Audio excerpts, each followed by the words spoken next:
I got the police to arrest my parents. They always seemed off growing up. Like, nice to strangers, strict with me, but never outright abusive. It was weird. I wasn't allowed to have social media until I turned 18, and they didn't let me post selfies or anything personal. They said it was for my safety. They were really intense about it. Then once I moved out for college, they suddenly eased up. Told me I was mature now, that they trusted me. I started posting on Instagram, just normal stuff, me at class, hanging with friends, food pics, boring stuff. 3 months into freshman year, this random guy followed me to my dorm. I'd seen him before on campus, thought maybe we had mutual friends. He waited outside the dining hall for me and said, "You ghosted me again. Are we still on for next weekend or not?" I laughed awkwardly. Thought it was a prank, but he wasn't joking. He pulled out his phone and showed me screenshots of messages that were supposedly from me. They used my name, my photos, my voice, sort of. That's when I noticed it. Voice notes that sounded like me, but off, almost robotic. I generated, I think. The guy had sent money, like hundreds of dollars. He thought he was helping me get through school and that we had a thing. I told him I had no idea who he was. He looked devastated, said he'd been talking to me for 6 months, longer than I'd even had Instagram. He walked away angry and confused, but I was the one left shaking. I spent the whole night digging. I reverse searched some of my selfies. That led me to a fake account, same name, different username, then another,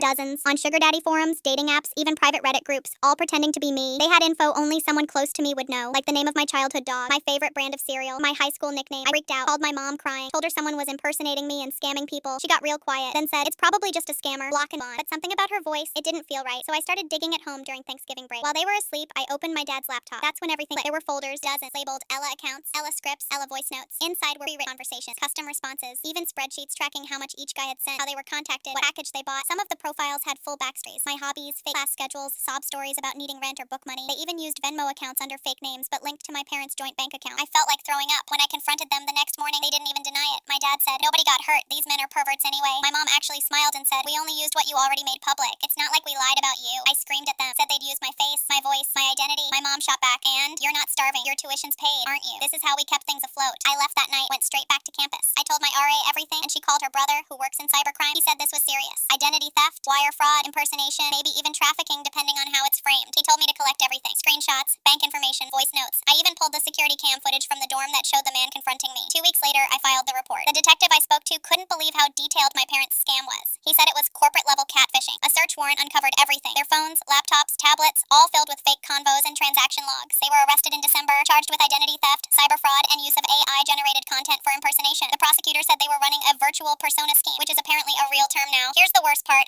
They made over $40,000 in less than a year. Some men pressed charges, some didn't, probably too embarrassed, but the paper trail was enough. They're both facing serious time, up to 12 years each. People ask if I miss them. I don't even know who they were. They told me not to post photos online because it wasn't safe. Turns out they just didn't want anyone else profiting off me.